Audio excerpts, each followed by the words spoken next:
So let's count them back from 10, 9, 8, 7, 6. There's the flag. This race is about to be underway. 10 laps of this course, making up 162.2 kilometers of racing. Generally, this sort of racing under 23s is fast and furious from the off. They have no race radios. And so the tempo should be up right from the start. The Italians at the front, the Germans on the right-hand side in the white, red, yellow and black. Over on the left-hand side are the French. Just to give you an idea of the previous winners of this race, so you get an idea of the sort of standard and the capability of riders who have won this race. Well, if we go past and go back to last year, Sven-Erik Byström was the winner for Team Katusha. He's now a familiar face on the World Tour circuit with Team Katusha. Sven-Erik Byström of Norway. He rides now with Alexander Kristoff. He has helped him in many, many races. He was the under-23 world champion last year. There's the Eritrean rider, Eddie Dunbar, now going through in the green of Ireland. Dunbar's squad in Britain riding black and red. There is Gregory Daniel, second on the stage of the Tour of California, 9th in the Tour de Lapadibi. He's also been 5 times in the leader's jersey of the Tour of Utah. Only 20 years of age.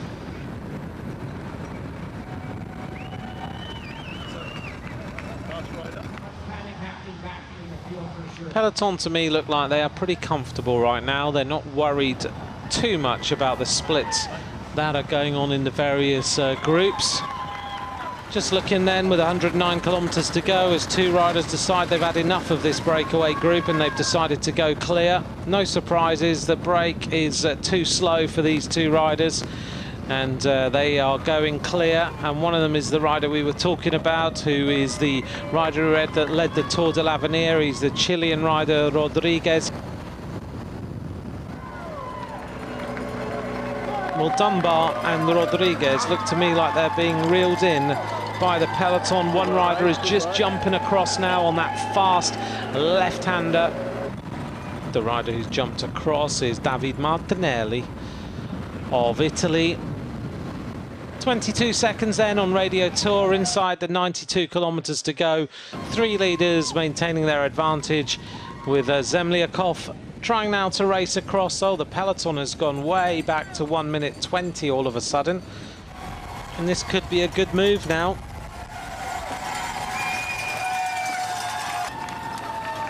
And just as we crest the top of Libby Hill, Zemliakov is going to make 3 riders a quartet. And he now joins up. It is Rodriguez, Dunbar, Martinelli and Zemliakov at the front of the race. And the leading riders are now chased by Schachmann. Schachmann has just gone across the crest of the climb. And suddenly we're about to have 5 riders. What a performance by Schachmann. It took him a lap, and now we're going to have 5 leaders in this World Championship. As they hit now 23rd Street, 1 minute 25 now is the advantage. Martinelli is kicking on, and Martinelli now is attacking, and Dunbar and Zemliakov are struggling on 23rd Street. They've done an awful lot of work, and Zemliakov is trying to stay there, but Martinelli shows his ability for the first time, and Dunbar, who is a great climber, is suddenly struggling. He's in difficulty as they go over the top of the climb. He's having to find a little bit more gear to try and get on there, but Zemliakov is chasing on.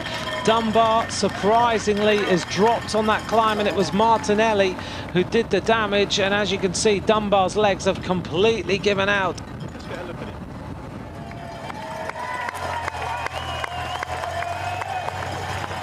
As Martinelli now attacks the front group.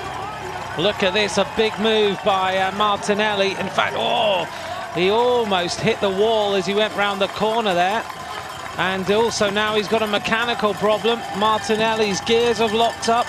He went on the attack, and he hit the wall, I think, on the right-hand side as he went round the corner, and he's now locked in the biggest gear on his bike, and now his foot's pulled out. Martinelli is having a terrible climb. He had a problem as he went round the corner. The gear is engaged into the biggest gear on the bike. Martinelli on the back of the peloton now.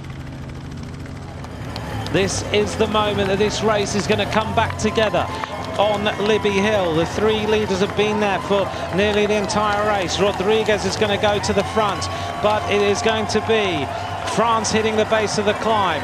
Peters is there with Owen Dool. Up towards the front is Nathan Van Hooijdonk. He is also there. They're about to be caught. This race is going to come back together. Rodriguez just dicing a little bit with one of the motorbikes, but the race is coming back together. But Martinelli now is going clear. The Italian rider has got a little bit of an advantage. Behind them, the Belgians. Is that Van Hooijdonk is trying to shut the gap on Martinelli. What a day this Italian rider has had. He has had all sorts of trials and tribulations, as well as being an animator of the race. Onto wet cobbles. And behind them, it is Nathan Van Hooijdonk who hits the deck. Van Hooijdonk crashes. Wet cobbles, and Van Hooijdonk is the rider who hits the deck there. And now at the front, it is the French squad. Another rider also on the deck is the British rider. So he hits the deck. Oh, Nathan Van Hooijdonk slid on those cobbles. And suddenly the race is over for quite a few riders. Owen Dool is left on the side of the road. Now France go on the attack. And it's the French squad who have suddenly ignited this race. At the front of the race then, this looks like Kevin Le Danois wearing number 28. Le Danois is going clear. Behind him is his teammate Anthony Turgis of France, the other Austrian rider. The rider who is chasing back now is number 45, Michael Gogol. So it's Gogol who is there, but Le Danois is going clear. Can he win this world title? Kevin Le Danois of France has got daylight between him and the rest of the riders. He is almost at the top of Governor Street. Kevin Le Danois looking good now as he goes clear to the top of Governor Street. Is he going to win this world title? Is the world title going to go to France? Kevin Le Danois still has daylight. It is Gogol of Austria and his teammate Anthony Turgis, but suddenly the race is coming back together. And Kevin Le Danois has a slender advantage. He could get caught in the finishing straight. They are coming back at him very, very quickly. Le Danois turns the corner. He's a member of the Breton Séché team. Le Danois has 500 meters to go. Is he going to do this? The Italian riders are chasing this one back. Le Danois putting it in a massive gear. He can see that they're coming back at him. Has he got the legs to win this world title? Nearly 4 hours of racing. Le Danois gives it a little bit more. The Italian team are trying to come back at him. They flick the elbow. But unluckily, the French rider is the one who's on the wheel. Kevin Le Danois is maybe outwitted the rest of this field with that big attack on the final climb. Is the gold medal going to France? He's almost at the line now. It is such a long finishing straight. Le Danois gets out the saddle one more time. He's got nothing left in the legs. Here come the Italian riders. Le Danois, is he going to win this one? It looks like Moscon is going to try and get it. Le Danois, is he giving up? No, come on, Kevin Le Danois. Is he going to win this one? He's got to give it a little bit more. Le Danois wins the world title. What a race. Behind him was Simone Consoni of Italy. Anthony Turgis of France was there, and so was Gianni Moscon. He almost got caught on the finish line. Kevin Le Danois of France is the world champion.